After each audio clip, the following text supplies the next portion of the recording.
Hello दोस्तों, आज के इस वीडियो में हम ये जानने की कोशिश करेंगे कि कैसे आप एसबीआई के health care opportunities sector mutual fund में मात्र 1100 रुपये की एसआईपी को स्टार्ट करके 50 लाख रुपीस कमा सकते हो। तो ये एक हेल्थ केयर सेक्टर का म्यूचुअल फंड है, यानी कि ये इन्वेस्टरों के पैसे को हेल्थ केयर कंपनियों में निवेश करता है। अब एसबीआई के इस म्यूचुअल फंड ने जिस कंपनियों में इन्वेस्टरों के पैसे को निवेश किया हुआ है उन कंपनियों के नाम है Aether industry limited, Cipla limited, Divi's lab जैसी फार्मास्यूटिकल कंपनियों में इसने इन्वेस्टरों के पैसे को निवेश किया हुआ है। अब पर्टिकुलर हेल्थ केयर सेक्टर में निवेश करने के कारण ये एक सेक्टर म्यूचुअल फंड है और ये एक हाई रिस्क की म्यूचुअल फंड माना जाएगा। मार्केट अच्छा रहा तो ये म्यूचुअल फंड आपको अच्छा खासा रिटर्न्स लाकर दे सकता है, पर नेगेटिव मार्केट में ये म्यूचुअल फंड आपको नेगेटिव रिटर्न्स भी लाकर दे सकता है। तो अगर आप एक हाई रिस्क टेकिंग कैपेबिलिटी वाले पर्सन हो तभी इस तरह के म्यूचुअल फंड में अपने पैसे को निवेश करने के बारे में सोचिएगा।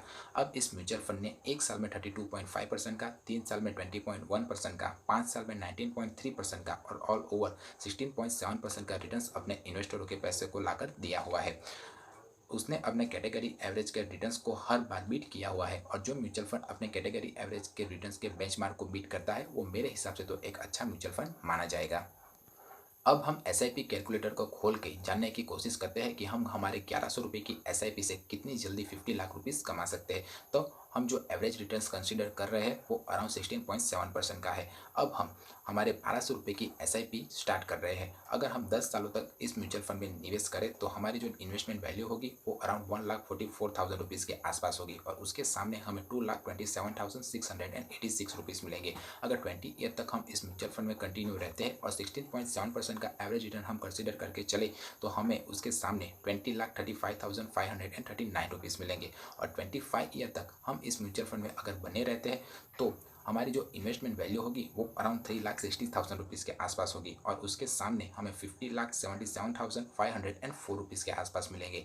अब मैं जो आपको पॉइंट्स बताने वाला हूँ वो कोई भी अपने वीडियो में नहीं बताएगा आपको, तो ध्यान से सुनिएगा। हमने यहाँ पर 16.7% का रिटर्न हर साल कंसीडर किया हुआ है। ये रिटर्न आपको हर साल मिलेगा, इसकी कोई गारंटी नहीं है। मार्केट अच्छा रहा तो ये म्यूचुअल फंड आपको 16.7% से अच्छा खासा ज़्यादा रिटर्न्स भी दे सकता है, पर नेगेटिव मार्केट में ये म्यूचुअल फंड आपको नेगेटिव रिटर्न्स भी लाकर दे सकता है। इसीलिए मैं हर बार अपने वीडियो में कहता हूँ कि लॉन्ग टर्म के लिए इन्वेस्ट करें। लॉन्ग टर्म से मेरा मतलब है 10 साल या उससे ज़्यादा के लिए, तभी कंपाउंडिंग इंटरेस्ट का इफेक्ट आपको आपके निवेश किए हुए मनी पर देखने को मिलेगा। नंबर 2, हमने इसमें इन्फ्लेशन को काउंट नहीं किया हुआ है। इन्फ्लेशन यानी कि महंगाई जो हर साल 6 से लेकर 7% या 8% के रेट से बढ़ती रहती है। तो अगर आप अपने इस इन्फ्लेशन को बीट करना चाहते हो तो अपने निवेश किए हुए अमाउंट को हर साल 10% से इंक्रीज कर दीजिए। एग्जाम्पल के तौर पर अगर आपने पहले साल अगर 1,000 रुपये की एसआईपी स्टार्ट की हुई है तो दूसरे साल आप 1,100 रुपये की एसआईपी को स्टार्ट कीजिए, तीसरे साल 1,200 रुपये की। ऐसे हर साल अगर आप 10% का इंक्रीमेंट करते रहेंगे तो आप आसानी से इन्फ्लेशन को बीट कर पाएंगे।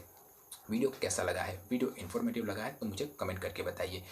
और म्यूचुअल फंड और शेयर मार्केट से रिलेटेड कोई भी क्वेश्चन या क्वेरी हो तो आप बेझिझक मुझे कमेंट करके पूछ सकते हो। मिलते हैं अगले वीडियो में, तब तक के लिए बाय बाय।